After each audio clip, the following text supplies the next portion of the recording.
Y'all want to see a missile? A nuclear missile? Watch, here we go. Let's go take a look.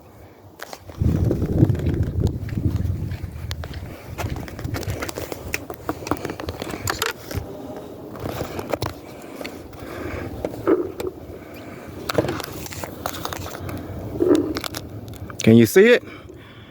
That's a Titan II missile.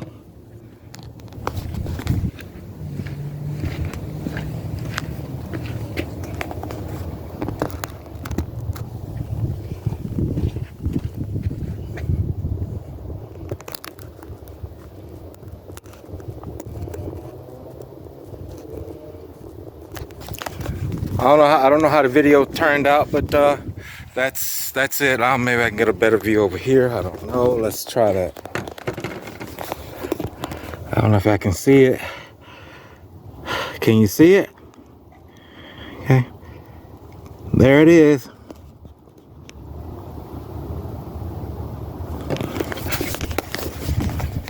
Okay, there you have it. I'm at the Titan II Missile Museum in Tucson, Arizona. Well, actually, this is Green Valley, Arizona. So, all right, there you go. We'll see y'all later. Hope you enjoyed that.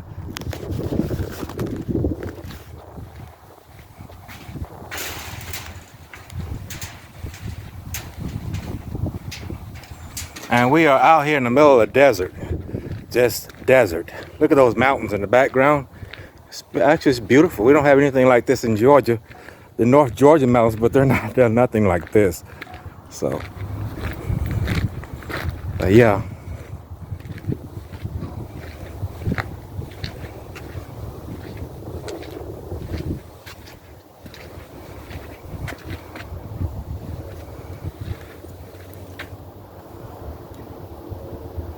It's recording. Yeah. Okay.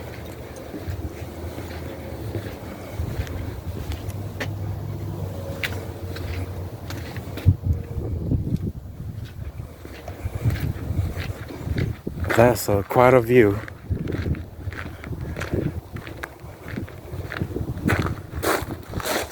Isn't it beautiful?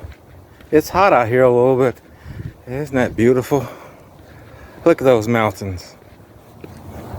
Out here in Tucson, Arizona. Look at that. Those mountains. Oh, look at that. Wow. Yes. Okay, there you go. All right, then I'm gonna give a few more minutes of video, and then I'm gonna go inside and chill out and drink a cold beverage.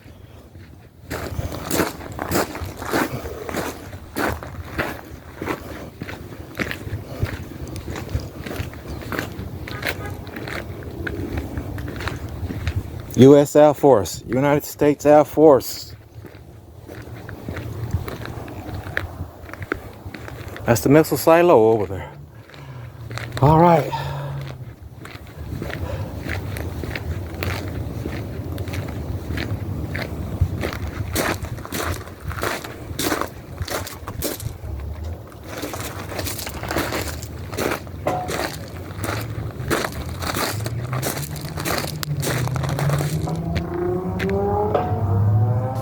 And the role that this missile played in the Cold War.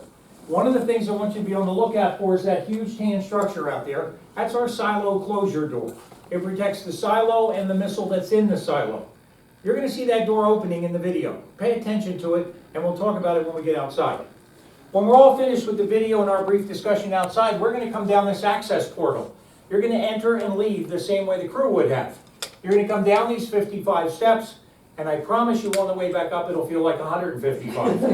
Call it the Titan exercise program. I'm going to bring you through this blast lock area, and I'll explain that in detail when we're down there. And then we're going to come into this dome-shaped structure.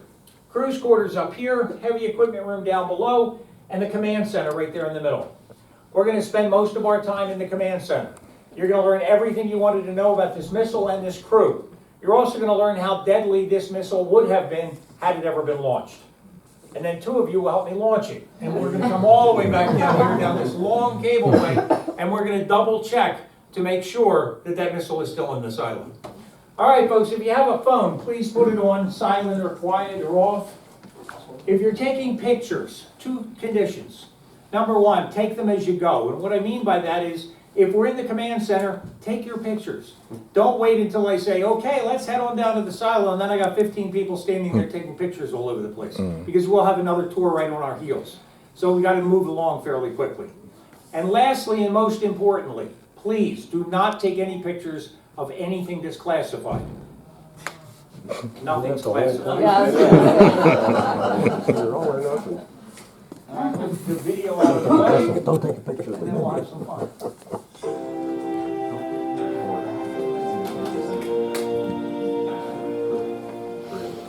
Welcome to the Titan Missile Museum. You're about to tour Complex 571-7. This site was operational from 1963 to 1982 and was one of 18 silos here in the Tucson area.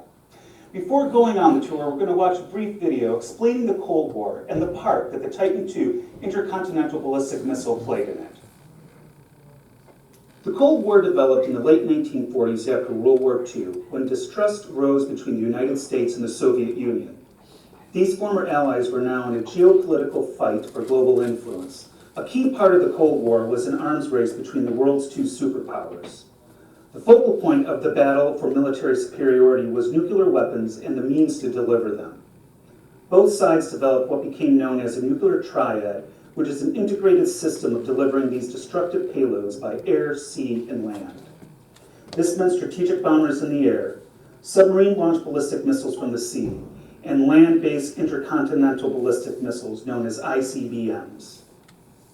The Titan II ICBM that you'll see here was part of a second generation of liquid-propelled missiles.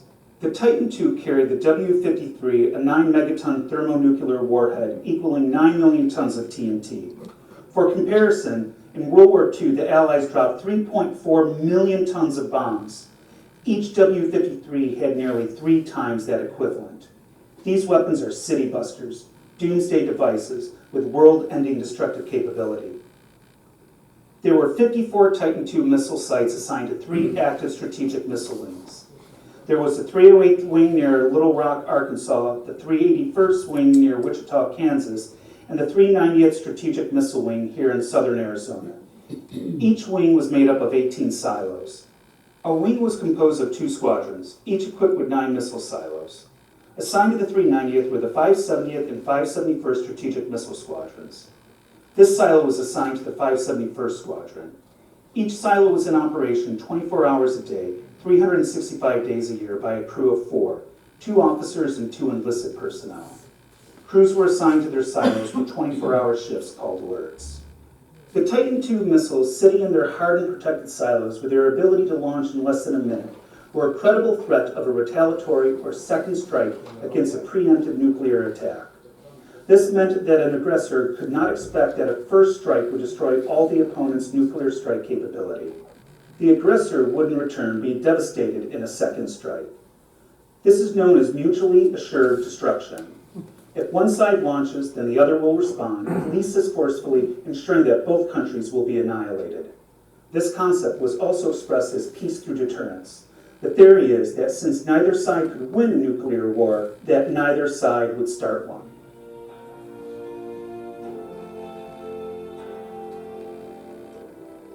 In 1982, the Air Force started deactivating the Titan II missile system as newer ICBM systems came online.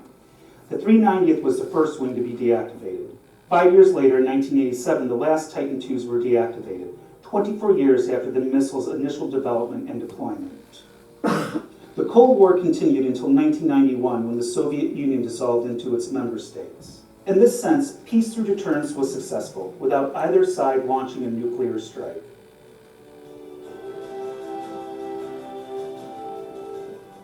Before going on the tour, I'd like to cover a few safety items. First, watch your head, especially if you're over 6 feet tall or around 2 meters, because there are many low beams in the silo access tunnel.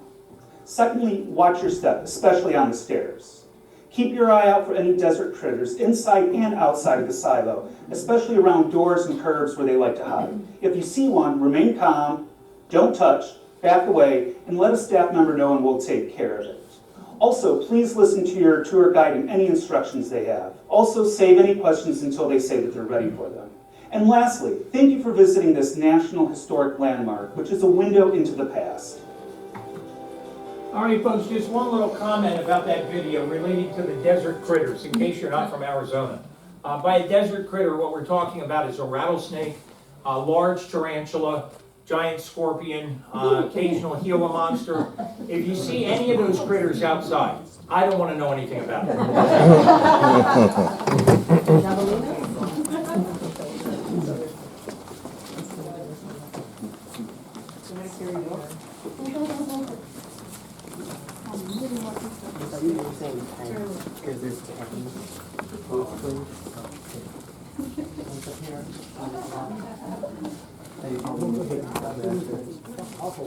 Okay. Thank you, sir.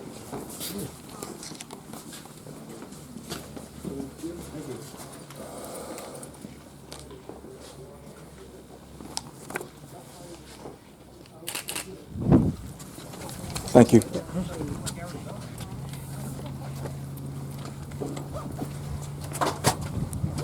Yeah, I should have grabbed my hat. I don't think we'll be out there. I can get back into the museum right there. Okay. All right, folks, that's our silo closure door. That protects the silo and the missile that's in the silo. The thing that makes that door especially interesting is it's 760 tons of battleship-grade steel. Now, you saw it opening in the video. It opens in 19 seconds. There's a reason for that. There was an accident in Damascus, Arkansas about 10 years after these facilities opened. And as a result of that accident, there was an explosion. The bomb didn't detonate, the propellant in the missile did. And when it did, it lifted a similar 760-ton door 800 feet in the air and threw it 700 feet to the west. The moral to that story is when that missile wants to get out of that silo, nothing better be in its way. That's why it opens in 19 seconds. If you look around it, you're going to see those steel posts with the scoops on them. That's our TIPSY system. It was the only alarm system we had back in the day. We didn't have cameras out here, but we did have MPs, military police, but they were circulating among 2 or 3 different missile sites, so they could be 25, 35 minutes away. If you look over here, you're going to see 2 more TIPSYs that look like they're protecting air conditioning equipment. That wasn't there back in the day. That was just an open air shaft. It was the shaft out of which the crew would have come in the event of an emergency. But because it was an open air shaft, we didn't want somebody approaching it and throwing something into it that would contaminate the crew's air. So, if you got too close to the beam that was generated between those scoops, or even if you walked directly through it, you wouldn't see, hear, or feel anything, but it sounded an alarm down below. The crew knew that it had to take precautions to protect its air supply, and they would wait for the MPs to arrive and sort things out. Now, folks, this missile you're going to see, as they said, is the largest missile we ever put into production. It also carried the largest warhead at 9 megatons. Now, when we're all done with the tour, if you haven't already, you're going to be able to go out to that triangle and you're going to see this missile from the top all the way down to the bottom. Personally, I don't think that view does the missile justice. Take a look at this pole behind me with the crow's nest on it. The missile is twice that height, and it's in a silo 3 times that deep. Let's go on downstairs.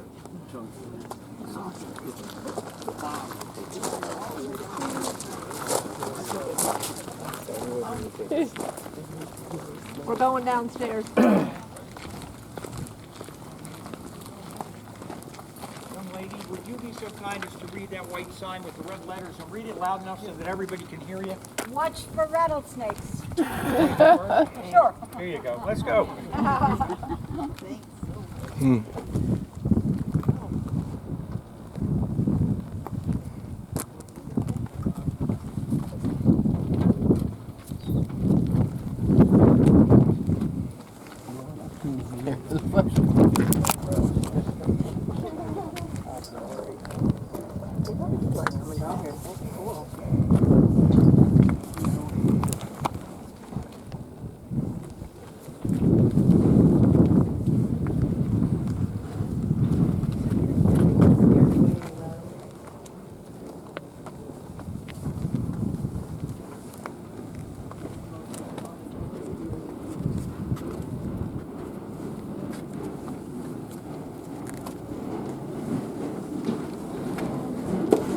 My mother was going back inside where the AC was.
All right, folks, you come down those, you come down those 55 steps. You're now 35 feet below ground, and you're standing in what the Air Force has designated as a soft area. Look around, it's real soft. Isn't it? The reason this is designated as a soft area is because in the event of a nearby nuclear blast, by nearby, we mean a mile or more away.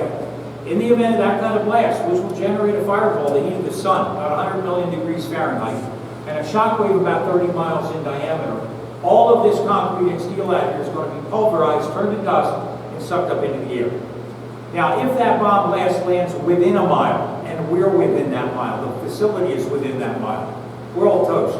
That's a direct hit. Nothing is going to survive a direct hit. By a direct hit, I mean from where the bomb lands to a mile in diameter outwards. Everything in that area will be pulverized and destroyed. Now, if that bomb blast is a mile or more away, this area is being pulverized, but you're back here in our hardened area, you're going to be perfectly okay. 4 feet of reinforced concrete in the walls, 5 feet in the floors and the ceilings, and 8 feet when you get out to the silo. Reinforced concrete, meaning they built a batch plant topside so they could pour the concrete continuously, no stopping. As a result, there's no voids or air pockets in this concrete. In addition, they used rebar. You all know what rebar looks like. Only they didn't use rebar like this. They used rebar the size of that handrail. And when they were all done, they sheathed the entire facility in a 1/4 inch of battleship-grade steel and then covered that with copper wires. The copper wires were to prevent an EMP, an electromagnetic pulse, from coming into the facility. If that had happened, we would have lost everything electrical or electronic, and we'd be rendered useless. Now, in addition to all that, we had 4 of these doors, just like you find at Home Depot. Steel I-beams welded together, milled surface on the door and a milled surface on the frame. Those milled surfaces are so precise that when we pull that door shut, it is airtight on the inside. Nothing bad is getting through that door. No radiation, no toxic fumes, nothing bad is getting through that door. How do you get through that door? Well, you're going to pick up that phone in the corner. You're going to make the last of 4 telephone calls. First call you made was to get through the big front gate onto the property. Second 2 calls you made was you're coming down the stairs. You were being vetted. By the time you get here, we know exactly who you are. So we're going to ask you to press that open button. When you do that, someone at the commander's console has to simultaneously press a second open button. And that has to happen within 2 seconds. And if it does, these huge pins are going to withdraw hydraulically. And then, folks, this is not Walmart. This door does not open by itself. The lowest ranking member of the crew would have to pull it open. And you work out on a regular basis, push-ups, sit-ups, lifting weights. Okay, put one hand on that. All right. I'm jerking, and I just want you to hold it. Good job. Oh, it's tight in the back. You could have done it. All right. Great job. Did that seem heavy to you? No, it's 6,000 pounds. It's 3 tons. It's more than an elephant. How did you do that? You don't know your own strength, right? She had a little help, folks. She's not going to tell you, but she had a little help from the maintenance department. Okay, the maintenance department, this door's been hanging for 59 years. You can imagine the maintenance they've seen over that 59-year period. Actually, what happens is the maintenance crew comes through once a year, and each of the ball bearing hinges gets 1 drop of lubricant annually. That is the only maintenance these doors have seen over the last 59 years, and you should obviously wonder Woman moved it. Okay? It's an indication of the quality of the construction you're going to see throughout this facility. Now, the other thing I want to, you go on doors at home, and you probably never had a problem with sag, right? Doors never sag, right? These doors are 6,000 pounds. They've been hanging for 59 years. How much sag do you think there's been over that 59 years? 0. Not even a millimeter. 0. No sag at all. Now, the other thing I want you to keep in mind as you're walking through here and you're looking at the complexity of this place, keep in mind, no computers, no calculators. Got that, young guys? No computers, no calculators. This was all done using slide rule. Thank you. Slide rule is like 2 notches above an abacus, right? They were hard to use, but if you used them well, we wanted you here helping to build all 54 of these silos. All right, let's go into the command center.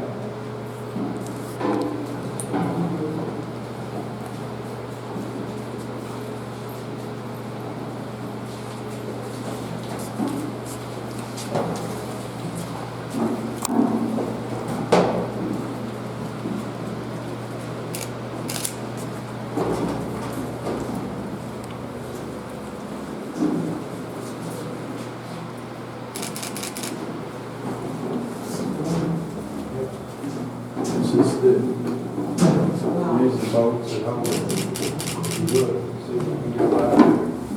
Well, those are the boats that lock it in once you go there.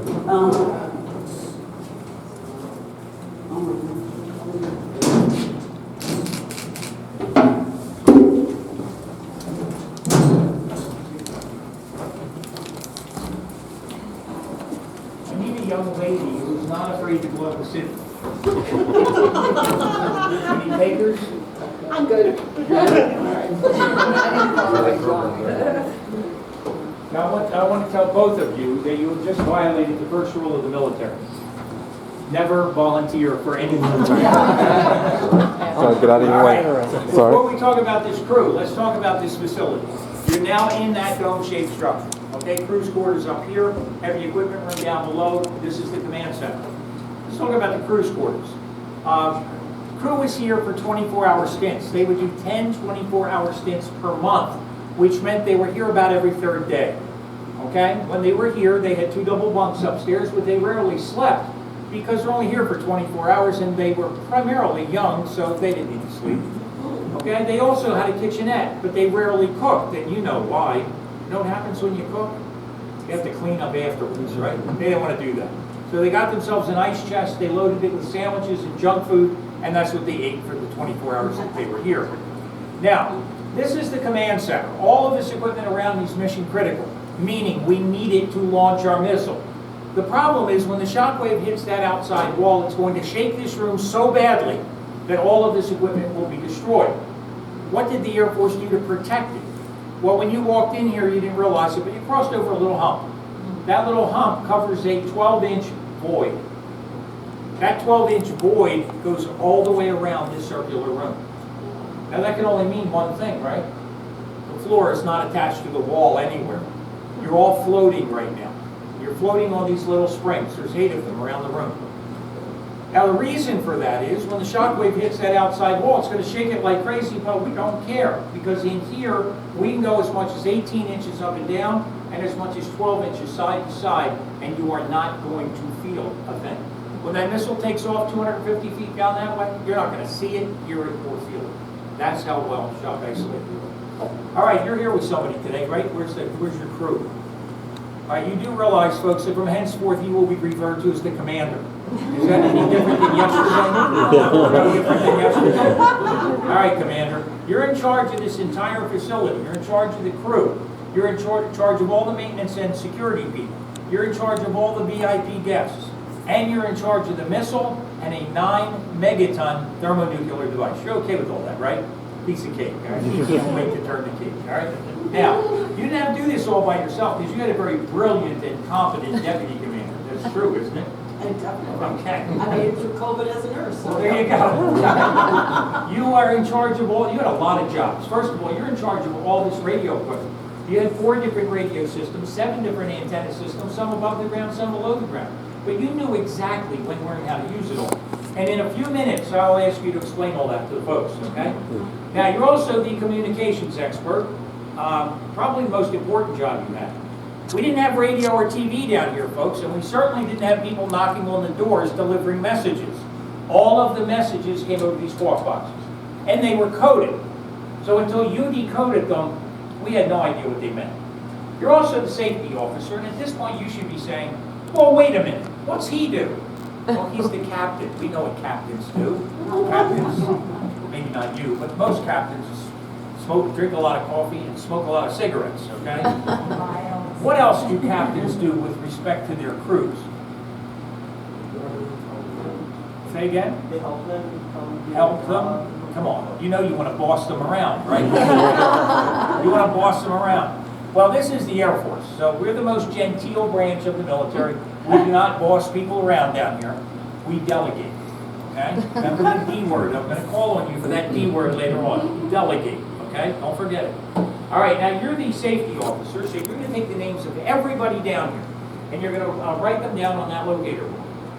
You're also going to write where they're going. There's 3 levels here, 9 levels at the silo. These people are going to be all over the place. Not only are they going to be all over the place, but you need to know where each and every one of them is at any given time. Because if something bad happens, it's up to you to go find them and bring them to safety. Their lives are dependent on you. No cell phones, Dan. All right, you're also in charge of this clock. It's an 8-day wind-up chronometer, the finest timepiece of its day. We didn't use electric clocks, they weren't accurate enough. We used these chronometers. You'd come down here on a Sunday, you'd wind that clock, whoever followed you the following Sunday would wind it again. However, every 2 hours after you wound the clock, you're going to call the atomic clock at Boulder, Colorado, and you're going to synchronize your clock with the atomic clock so that you're never off by more than 1 second. You got all your jobs down? Piece of cake. All right, now, this is a 24-hour military clock. This is Green Valley local time. This is also a 24-hour military clock. This one is on Greenwich Mean Time. Captain, deputy, that's your lunch clock. That's your launch clock. Don't confuse them, all right? The launch clock is at the 0 meridian, where the time zones start going around the world. Because it's at the 0 meridian, the military calls it Zulu time. Every military installation on this planet, every single one, is on Zulu time. So, Captain, if you tell us you're going to launch your missile at 4 o'clock Zulu time, what time is it in the Soviet Union Zulu time? Exactly. What time is it in China Zulu time? I'm going to ask you a hard one now. How about the Canary Islands? He's brilliant. That's why he's the captain. Okay? Everyone knows exactly when you're going to launch your missile.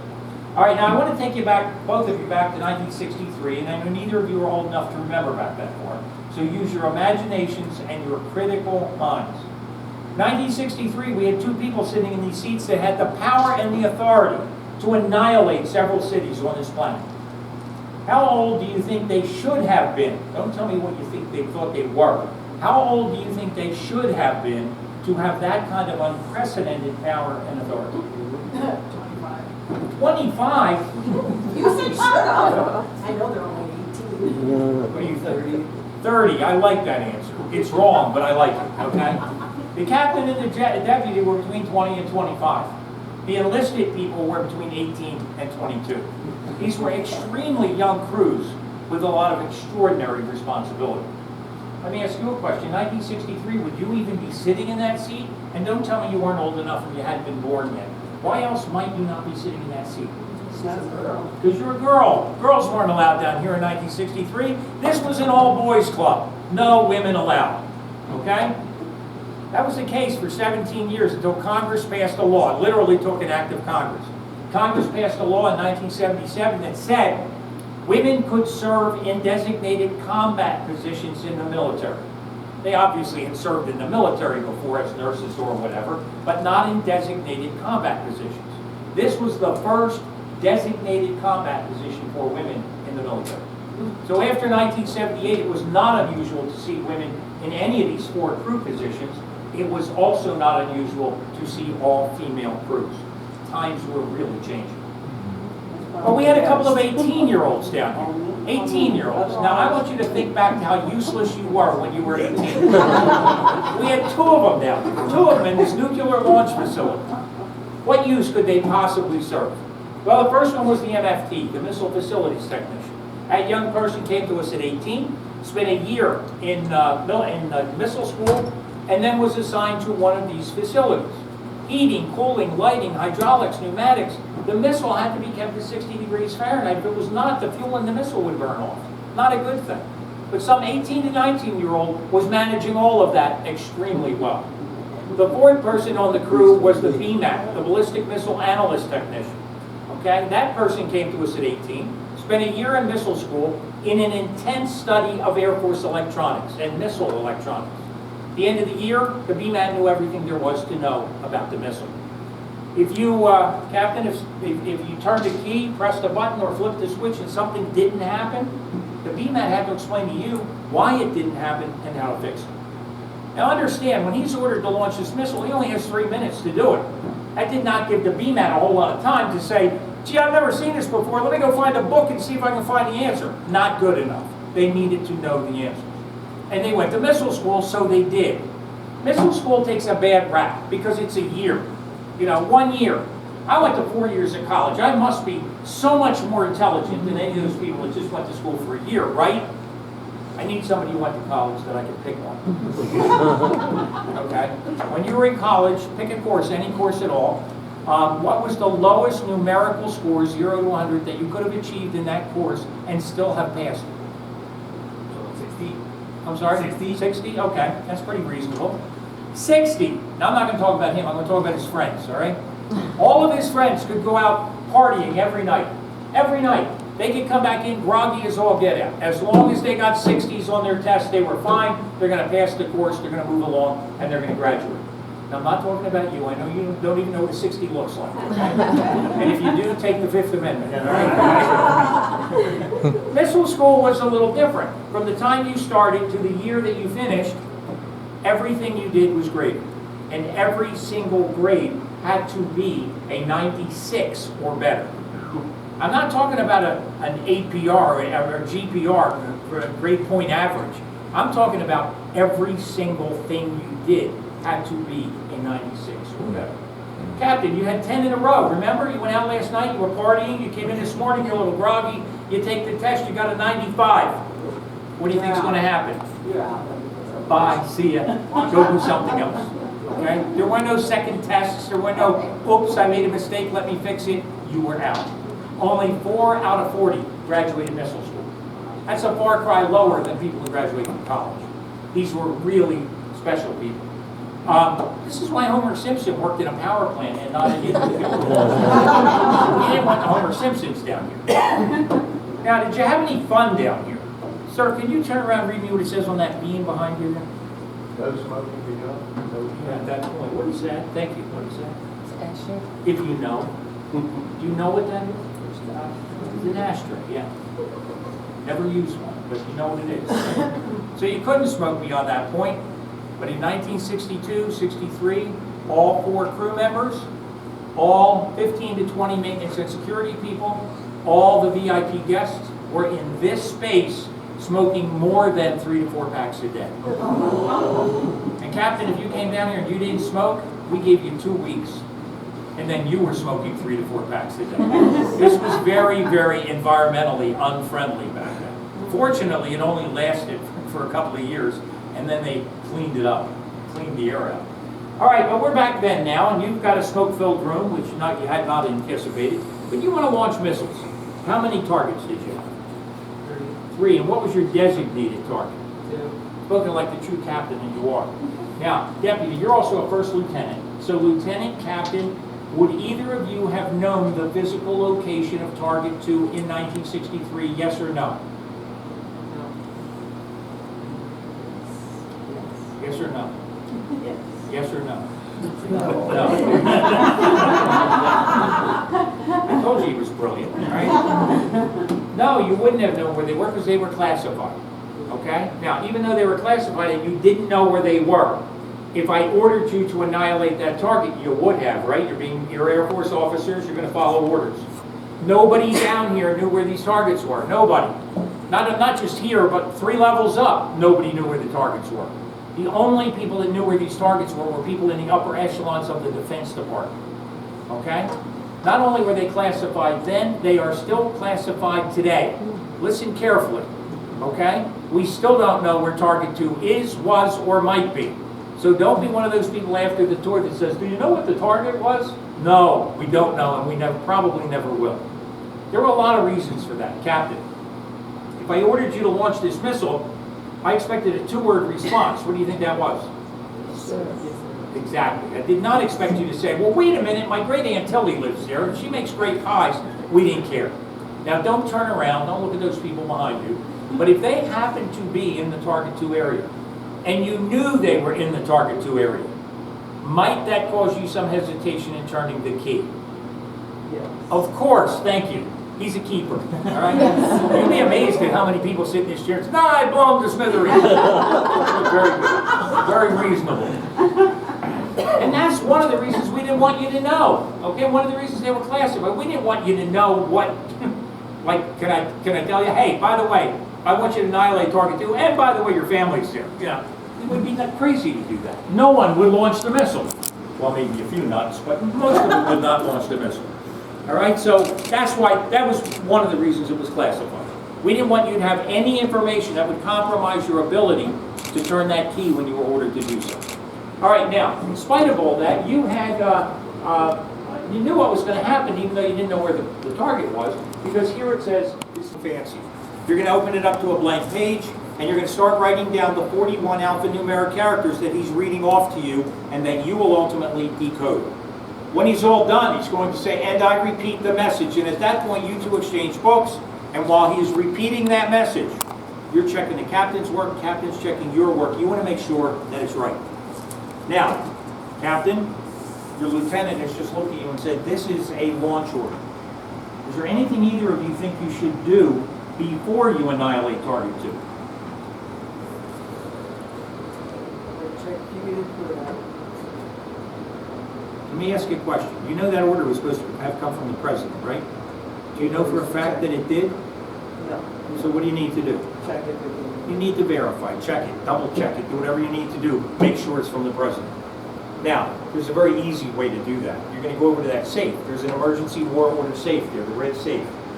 There are 2 locks on that safe. The lock on the left belongs to the captain, and the lock on the right belongs to the lieutenant. You were given those locks when you took this job. You own them. They're your locks. You were told to put combinations on them that no one would ever guess. Okay? Now, there are only 2 times when you can take the locks from that safe. The first time is if there's a shift change. New people coming in from the Air Force Base to take your places. You're going to take your locks, you own them. You're going to take them with you to the Air Force Base, and you're going to keep them on your person until you come back.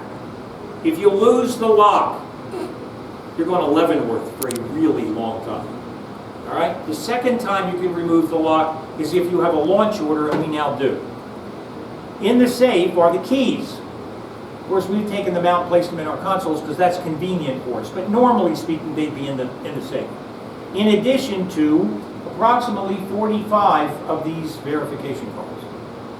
One of these verification cards could verify her launch order, Captain, and you know that. And you also know there's 45 of them in the safe. And you also know that you can only choose one. And you also know that you only have 3 minutes to launch this missile. So what do all good captains do under those circumstances? And it starts with a D.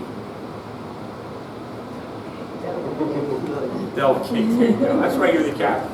All right, now, you notice the captain never does anything. The captain just tells everybody else. It's a great job if you get it. You have the launch order here, right? You can see it clearly, very clearly. Especially these first 2 characters, right? What are they? Oh, DF. DF. She's brilliant. You're lucky to have her. Now, she does not have this package. She's just reading the first 2 letters from the launch order. She is now going to go over to that safe. She's going to sort through those 45 envelopes and hopefully find the only DF packet in the safe. She's going to crack it open. It's a little plastic packet. She's going to take out the cookie. What are the first 2 characters? That's what you chose, right? So we know we have the right one.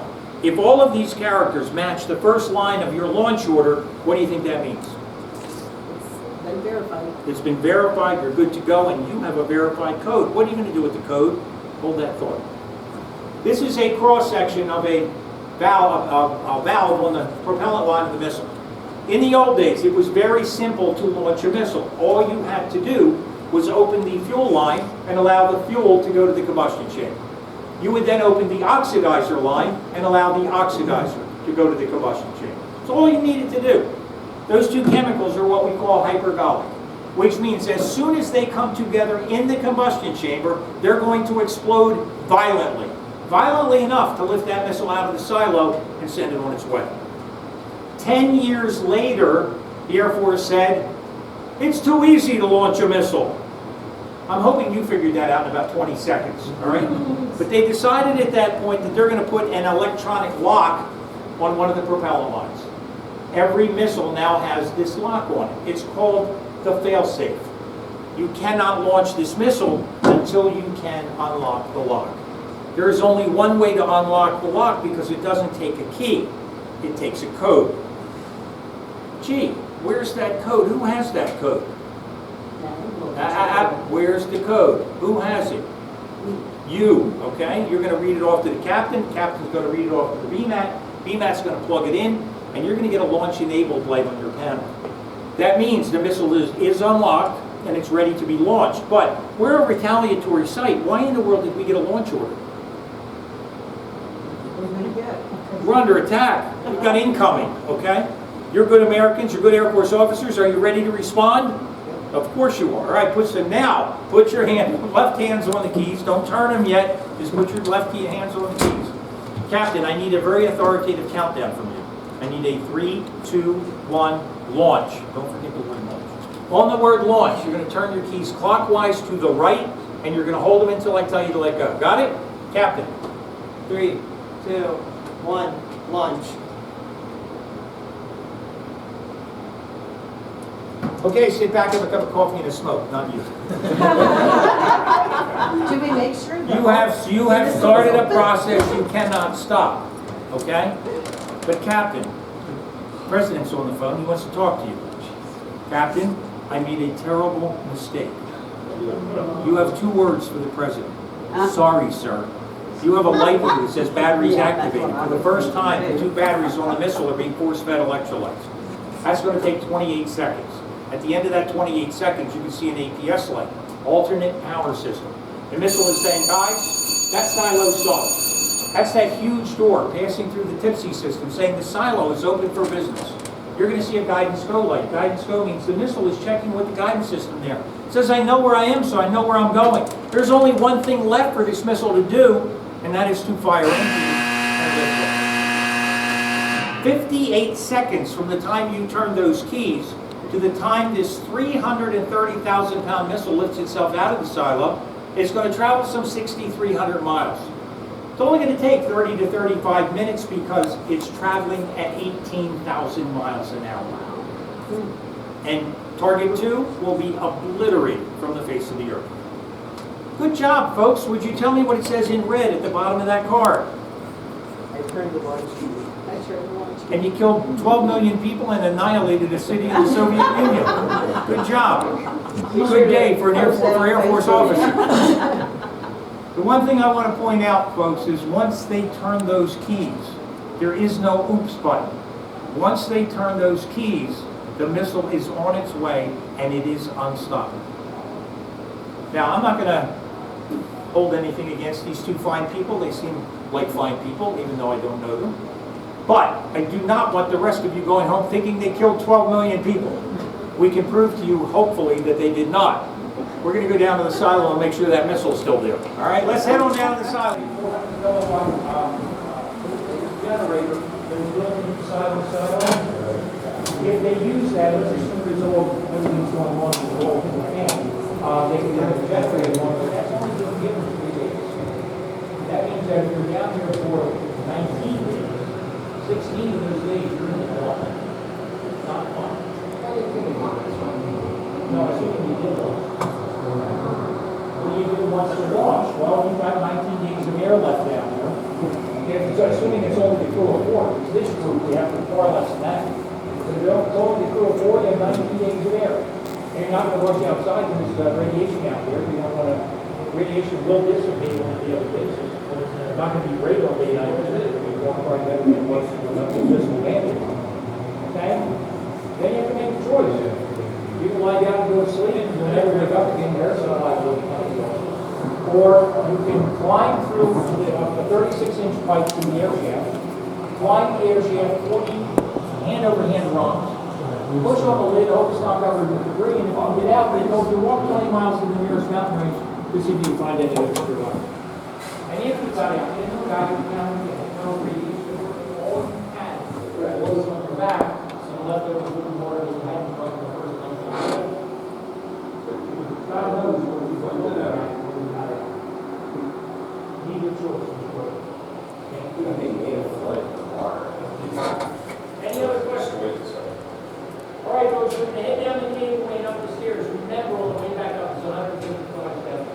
Now you get to the top of the outside stairs, wait for me. I've got a couple more comments I want to make to you. I'll take any questions if you think of them away, and then we'll take it all off the viewing lab. So let's head on out.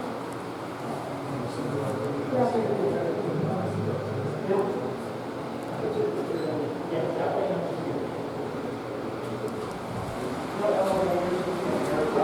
They have an elevator there, they never use it for anything. On the glass? The elevator is now, we would trust you.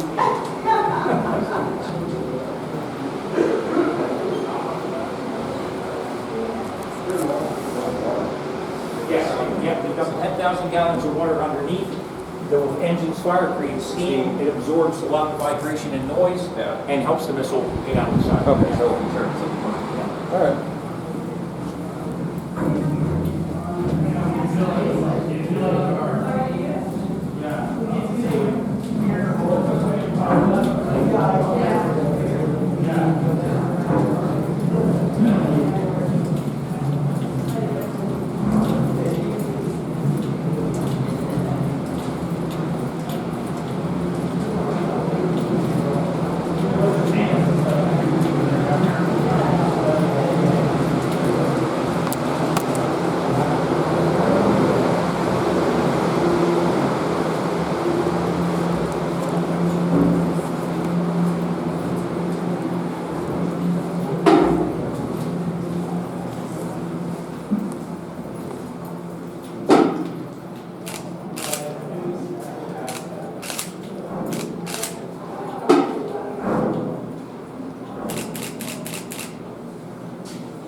Take your time, ma'am. Take your time. Oh my God. Take your time. I got the door. I got the door. I got the door.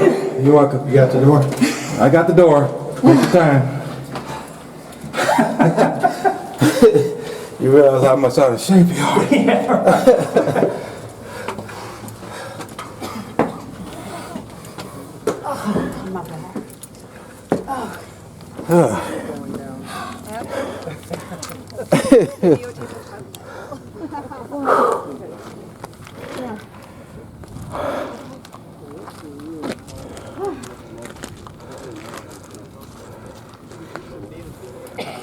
All right, folks, I'm going to give you a minute to catch my breath. Wait, it's that way. All right, a couple of things. Those blocks behind the door, they seem way out of place. When you go up to the viewing platform, you're going to see a cutout in the nose cone. What's that all about? I've never seen a missile launch with a cutout in the nose cone. Make sure it's in there. Well, we wanted to build this as a museum. We told the Soviets, and they said, fine, build your museum. We don't care. But we're counting it as a missile site. And we said, but it's not a missile site. And they said, oh, well, too bad. Year and a half later, after lots of negotiations, we came to the following resolution. Block your door open in a half-open position. When you're up there, you're going to see that silo closure door halfway across the silo. You can't launch a missile out of half a silo. That's why the blocks are there. The reason for the cutout was because they wanted to send their satellites over to make sure that there was no weapon in the nose cone. We agreed to those conditions. We got our museum, And we didn't have to give up a missile site, so sometimes negotiations work. Any questions? I'll give you one last factoid. They built this entire facility from design to completion in 29 months. They built all 54 of these facilities within 36 months. Tell me why it takes 10 years to build a highway. Folks, the rest of this tour is self-guided. You can spend as much time out here as you like. When you're all done, you want to go back in that last door on the left. That's going to take you back into the museum. If you have any questions or think of any while you're out here, bring them on in. Be happy to answer them. Go ahead. If you have one now.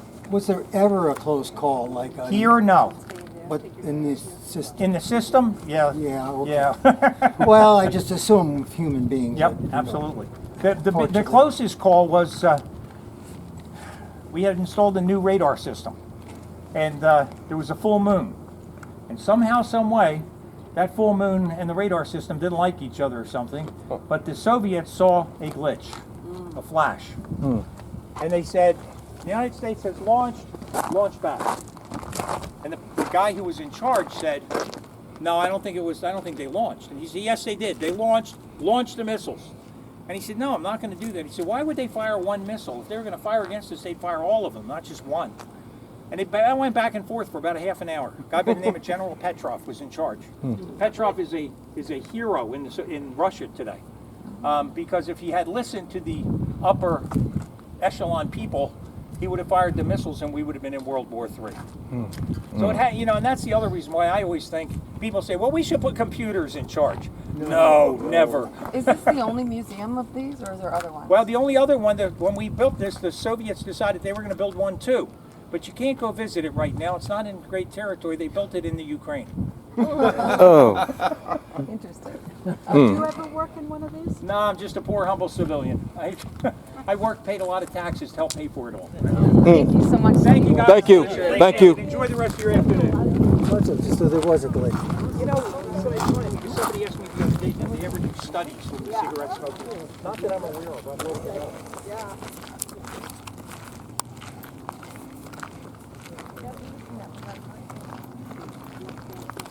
Take any questions that you can think of on the way, and then we'll send you along with the green light. So let's head on out.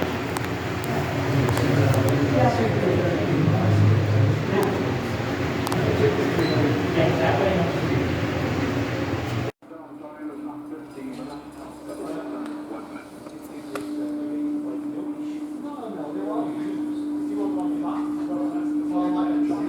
The entire installation is standard Europe 2.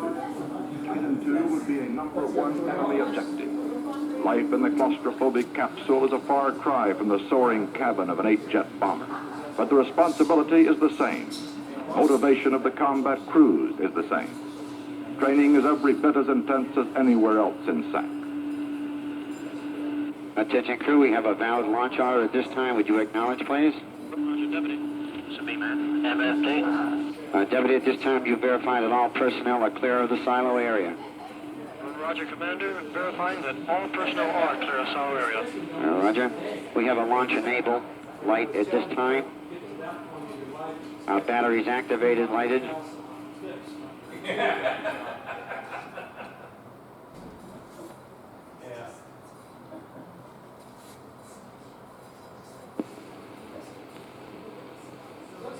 Is that your big backpack back there? No, that is, there's a gentleman I was going to say. got dropped off or something, so then I was downstairs. Or is he on Dave's tour? No, he just came back and said. I'll get it. That's, we told them, I was ready. We'll make a break, put it right in. He's not best friends, so he's good.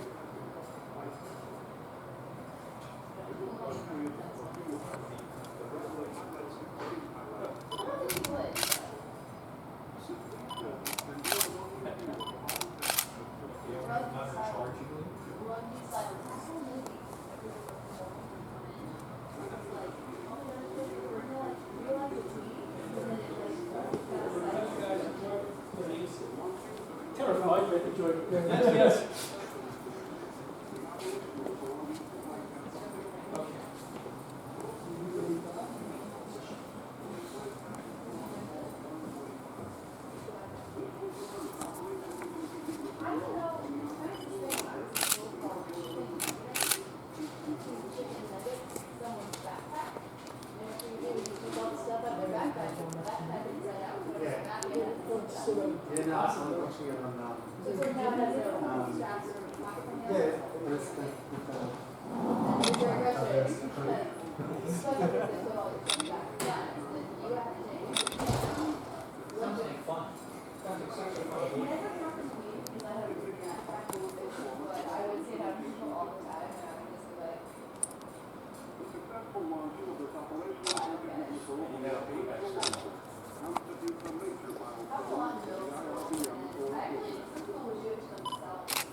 Okay.